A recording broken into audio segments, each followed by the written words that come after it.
దాదాపుగా 7 నెలలు అవుతుంది ఈ ఫీజు రియంబర్స్మెంట్ కోసం, వసతి దీవెన, విద్యా దీవెన కోసం ఒక్క రూపాయి కూడా చెల్లించకపోవడం సిగ్గుచేటని కూడా ఈ సందర్భంగా తెలియజేసుకుంటున్నాం. ఎందుకంటే ఆనాడు వైఎస్ఆర్ గారు పెద్ద చదువులు ఉన్నవారికే కాదు, అర్హత ఉన్న ప్రతి పేద మధ్యతరగతి విద్యార్థికి అందించాలని గొప్ప మనసుతో ఈ ఫీజు రియంబర్స్మెంట్ తీసుకురావడం జరిగింది. దాన్ని జగన్మోహన్ రెడ్డి గారు తను అధికారంలో ఉన్న 5 సంవత్సరాలు సంపూర్ణంగా అమలు చేయడం మనం గమనించాం. కానీ ఈరోజు ప్రభుత్వం 3,900 కోట్ల ఈ ఫీజులు, స్కాలర్షిప్ల బకాయిల్ని ఆపేయటం ఎంతవరకు సమంజసమని నేను అడుగుతున్నా. ఎందుకంటే ఈరోజు మీరు చూస్తే విద్యా దీవెన కింద 2,800 కోట్లు, అలాగే వసతి దీవెన కింద 1,100 కోట్లు, అంటే దాదాపుగా 3,900 కోట్లని బకాయిలు పెట్టడం వల్ల కొన్ని కాలేజెస్ లో విద్యార్థుల్ని క్లాసులకి రానివ్వట్లేదు, కొన్ని కాలేజెస్ లో విద్యార్థులకి సర్టిఫికెట్లు కూడా ఇవ్వకపోవటం, కొన్ని చోట్ల విద్యార్థులు చదువుకు దూరం అవటం చూస్తుంటే చాలా చాలా బాధేస్తుంది. ఎందుకంటే విద్యతోనే పేదరికం సమూలంగా నిర్మూలించే అవకాశం ఉంది. అందుకే రాజశేఖర రెడ్డి గారు, జగన్మోహన్ రెడ్డి గారు పేద పిల్లలకి చక్కటి చదువును అందించి ఆ కుటుంబాలు ఆర్థికంగా ఎదిగే విధంగా, సమాజంలో గౌరవంగా ఉండే విధంగా అన్ని రకాలుగా ఎలా అండగా నిలబడ్డారో మనం గమనించాం. కానీ చంద్రబాబు నాయుడు గారు డబ్బున్న వాళ్ళు మాత్రమే చదువుకోవాలి, తన పార్టీలో ఉన్న ప్రైవేట్ స్కూళ్లు, కాలేజీలు ఉన్న వాళ్లే ఫీజులు దండుకోవాలి అన్నట్టుగా ఈరోజు పేద విద్యార్థుల్ని చదువుకు దూరం చేసే విధంగా చర్యలు చేపట్టడం, ఇవ్వాల్సిన బకాయిలు ఇవ్వకపోవడం అనేది మనం గమనించాలి. అండ్ ఈరోజు ఫీజు రియంబర్స్మెంట్ అలాగే స్కాలర్షిప్లు బకాయిలు తొందరగా చెల్లించండి అయ్యా అని అడిగితే దానికి కొంతమంది మంత్రులు మీరు బకాయిలు పెట్టలేదా, మీ ప్రభుత్వంలో బకాయిలు లేవా అని విచిత్రంగా మాట్లాడుతున్నారు. ఆ మంత్రులకు గాని ఆ ఇతండంగా మాట్లాడే వారికి నేను తెలియజేసేది ఒక్కటే, 2019లో చంద్రబాబు నాయుడు గారు దిగిపోయే నాటికి 2,800 కోట్లు బకాయిలు ఉన్నాయి. ఆ రోజు ఆ బకాయిల్ని జగన్మోహన్ రెడ్డి గారి ప్రభుత్వం సంపూర్ణంగా చెల్లించడమే కాకుండా తాను అధికారంలో వచ్చిన తర్వాత ఉన్న వాటిని కూడా ఎలా చెల్లించుకుంటూ వస్తున్నారో మనం చూసాం. సో ఎప్పుడూ కూడా ఒక ప్రభుత్వం మారినప్పుడు గత ప్రభుత్వంలో బకాయిలు ఉంటే వాటిని తీర్చాల్సిన బాధ్యత ఆ అధికారంలోకి వచ్చిన పార్టీకి ఉంటుంది. కానీ అధికారంలోకి వచ్చిన తర్వాత ఈరోజు చేతులు దులుపుకొని పేద విద్యార్థుల చదువుని దూరం చేసి మళ్ళీ ఇతండంగా విచిత్రంగా మాట్లాడటం ఎంతవరకు సమంజసమని నేను ప్రశ్నిస్తున్నా. అండ్ ఈరోజు మీరు చూస్తే ఇది చంద్రబాబు నాయుడికి ఇది కొత్త ఏం కాదు, మీరు గతంలో కూడా చూశారు. ఎందుకంటే పేదవాళ్ళంటే చంద్రబాబు నాయుడికి చిరాకు. పేదవాళ్ళు మనుషులు కారనా, వాళ్ళకి చదువు అవసరం లేదనుకుంటారో ఏంటో నాకు తెలియదు. కానీ వైఎస్ఆర్ గారు తీసుకొచ్చిన ఈ ఫీజు రియంబర్స్మెంట్ ని ఏ విధంగా ఇంజనీరింగ్ స్టూడెంట్స్ ని ఫీజు రియంబర్స్మెంట్ లో 35,000 రూపాయలకే కోత పెట్టి ఎంతమందిని ఇబ్బంది పెట్టారో మనం అందరం కూడా గమనించాం.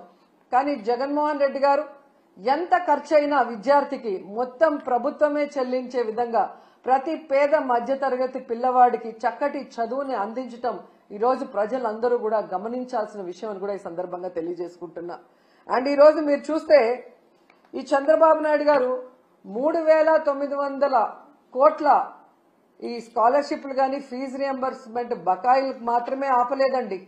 ఆయన ముఖ్యమంత్రి అయిన ఈ 7 నెలల కాలంలో ఫీజు రియంబర్స్మెంట్ ని ఆపేశాడు, అమ్మఒడిని ఆపేశాడు, చేయూతను ఆపేశాడు, మెడికల్ కాలేజీల్ని కట్టడం ఆపేశాడు, నాడు నేడు స్కూల్స్ రెన్యువేషన్ ఆపేశాడు, అలాగే మీరు చూస్తే 0 వడ్డీ పథకాన్ని ఆపేశాడు, ముఖ్యంగా పేదవాళ్లకి చాలా అవసరమైన ఆరోగ్యశ్రీని ఆపేశాడు.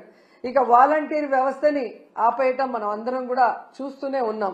ప్రభుత్వ ఉద్యోగాలకి ఐఆర్ లేదు, పిఆర్సీ లేదు, కనీసం డిఏ కూడా ఇవ్వకపోవటం ఈ రాష్ట్ర ప్రజలందరూ, మేధావులందరూ కూడా గమనించాలని కూడా కోరుకుంటున్నాను.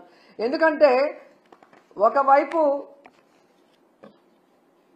జగన్మోహన్ రెడ్డి గారిని తిట్టడానికే టైంని స్పెండ్ చేస్తున్నారు. కానీ వాళ్ళు ఎన్నికల్లో ఏం ప్రచారం చేశాం, ఏ సంక్షేమాన్ని అందిస్తాం, ఏ అభివృద్ధిని అందిస్తామని చెప్పిన మాటల్ని మరిచిపోవడం ఇక్కడ మనం గమనించాలి. ఎందుకంటే మీరు చూశారు ఏ విధంగా అధికారంలోకి వస్తే మేము సూపర్ 6 అమలు చేస్తామని చెప్పారు. ఈయన లోకేష్ అయితే మేము సూపర్ 6 అమలు చేయకపోతే నా కాలర్ పట్టుకొని అడగండి అన్నారు. ఏ కాలర్ అండి? రైట్ కాలరా, లెఫ్ట్ కాలరా? అంటే కాలర్ పట్టుకొని నిలదీసి అడిగితే తప్ప మీరు సూపర్ 6 అమలు చేయరా? ఈరోజు చూస్తే చంద్రబాబు నాయుడు గారు ఎంత కూల్గా సంపద సృష్టించాక ఆదాయం పెరిగాక అప్పుడు సూపర్ 6ని అమలు చేస్తామని చావు కబురు చల్లగా చెప్తున్నారు. మరి ఆ రోజు చంద్రబాబు నాయుడు గారు, పవన్ కళ్యాణ్ గారు ఎన్నికల్లో ప్రచారం చేస్తున్నప్పుడు మీకు తెలీదా? ఎందుకు ఆ రోజు ఇదే మాట చెప్పలేదు?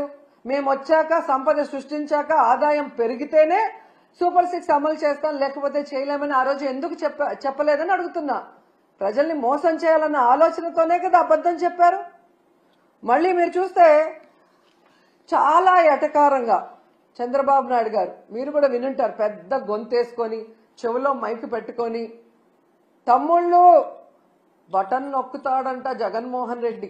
బటన్ నొక్కడం పెద్ద విషయమా? మూలనున్న ముసలమ్మ కూడా బటన్ నొక్కుతుంది అని ఎటకారంగా మాట్లాడాడు.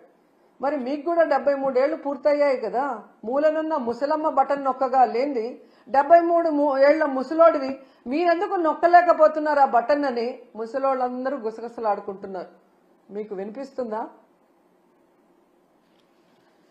అసలు డిప్యూటీ సీఎం పవన్ కళ్యాణ్ గారు అయితే ఏకంగా బాబు గారి హామీలకి నాది గ్యారంటీ, బాబు గారు చెప్పే ప్రతిదీ అమలు చేసేది నాది వారంటీ, ఆయన చేయకపోతే నేను ప్రశ్నిస్తాను అని మాట్లాడారు. మరి ఈరోజు పవన్ కళ్యాణ్ గారు ఈ సంవత్సరం ఇవ్వాల్సిన తల్లికి వందనం, రైతు భరోసా, నిరుద్యోగ భృతి, ఫ్రీ బస్సు, ఆడబిడ్డ నది ఎవరిస్తారు? మీరిస్తారా? చంద్రబాబు నాయుడుతో ఇప్పిస్తారా? మరి ఇంతవరకు ఇవ్వలేదు కదా. మరి ఎందుకు మీరు ఈ కోట్లాది మంది ప్రజల తరఫున నిలబడి చంద్రబాబు నాయుడిని నిలదీయట్లేదు? ఏం అడ్డం వస్తుంది మీకు అని ప్రశ్నిస్తున్నా.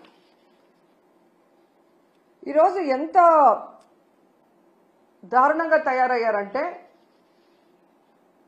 నేను నా కొడుకు పవన్ కళ్యాణ్ గారు అధికారంలోకి వచ్చేసాం కాబట్టి ఈ రాష్ట్ర ప్రజలు ఏమైపోయినా పర్వాలేదు, వీళ్ళకి మనం చెప్పింది ఏది చేయాల్సిన అవసరం లేదు అని ఎంత కేర్లెస్ గా ఈ ప్రభుత్వంలో ఉన్న పెద్దలు ప్రవర్తిస్తున్నారో మనం అందరం కూడా గమనించాలి.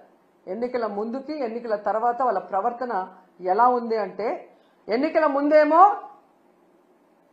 బాబు షూరిటీ భవిష్యత్తుకు గ్యారంటీ, కానీ ఈరోజు బాబు షూరిటీ చీటింగ్ గ్యారంటీ.